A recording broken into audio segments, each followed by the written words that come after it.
some things in life come easy and some do not. Yeah. But what are some things that just like you can just do naturally, like it don't even take any real thought, like it just comes to you? Shopping, Of especially course. online shopping. Amazon boxes showing up to the house. That you got. Scrolling is effortless, and then like ordering takeout and Grubhub, like that's effortless. And marriage. Is marriage easy? If you believe that, somebody lied to you.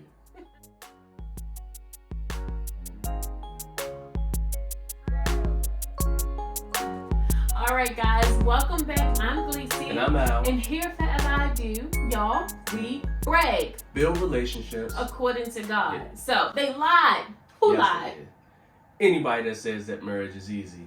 You know, sometimes you hear sayings like, if you got to work at it, then it wasn't meant to be, or it don't take all that, and things of that nature related to marriage. Y'all Yeah. like. Yeah, but that's not true. Marriage is one of those things that you have to work at every single day. Yes. You have to make a conscious effort to wake up, be forgiving, be loving, be compassionate, be understanding, like, because you're dealing with another imperfect person. So they're not going to hit the mark all the time. They're not going to tell you what you want to hear all the time. They're not going to respond the way you want them to. But it is important that you know that no matter what, we are in this and we are working.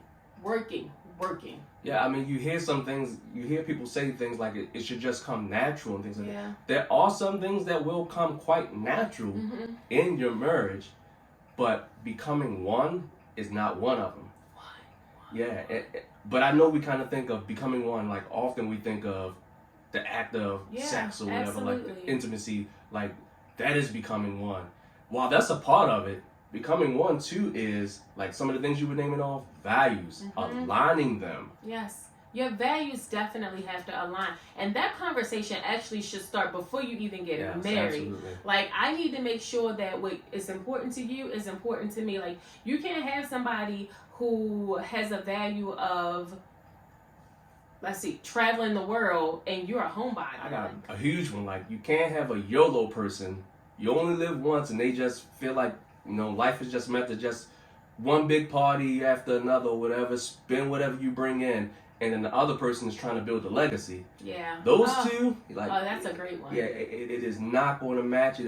It will not work. At some point, you're going to talk about going, or you're going to think about, or you're actually going to go your separate ways because those values do not intertwine. Yeah. They are not going to be able to be merged to become one. Yeah, I mean, and don't get me wrong. Like, I like to have fun, and I've learned the importance of building a legacy and things like that. So you can come together, but it's not going to be like, okay, I'm not going to go party anymore. I'm not going to book 5 vacations. And I'm just going to start saving. Like, it doesn't work that way. But you have to have the conversation with your spouse and understand what they want so they can understand what you want. And then you move forward. So, like, if the goal is to live a legacy and also enjoy life as you're living, you have to come up with a plan for that. So the conversation about values to actually start before you even get married. Like, you have to be able to talk about where you want things to align. Yeah. And if it hasn't, like, it's not too late. But one of the things we love to do with couples is just kind of have, and you can do this at home, list out your top 5 values outside of the presence of your spouse or the person that you plan on making your spouse. List those top 5. They do the same. They list their top 5. You have no conversations about it up front as you're listing them out. And then you come together and you kind of talk about those values that you have listed out. And each value should be one word. Represent each value with one word, and you talk about the why behind why you put that word down to represent your values. And as you're talking about the why, the other person should be listening for key phrases or key terms that intersect with what they have listed down as well. And then you switch places and they read their list, they explain their why, and you look for those intersecting points. Yeah. And then that's how you can become one. That's how you can merge your values to achieve oneness, because now you can list out your top 5 as a couple based on the conversation that you had.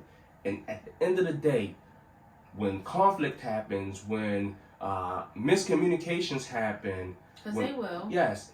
When you have children one day, those values will come into play because that's what you will point back to. When you're having those communication issues, you can go back and say, hey, one of our top 5 values was forgiveness. Are we practicing forgiveness in our communication? Because every time we have an argument, we're bringing up something that happened 10 years ago, 5 years ago, 2 years ago, 3 weeks ago. Is that actually aligning with our values of forgiveness? Right. And it goes on and on. But you have to have something to point back to. And that's where values come into play when you're trying to become one. In the comments, any of your values, like tell us some of the values that are very, very important to you. Because you'll see, like, people have similar values. So share those with us. Yeah, absolutely. All right, guys. Thank you so much for joining us. If you haven't already, hit the like button, hit the subscribe button, turn on those notification bells, y'all. We want all the things. Hey. Go follow us on Instagram, book a brag session. I miss anything? I don't think so. All right. We will see you guys in our next video. Brag on it. Be sure to come back next week for the next part of They Lied to You.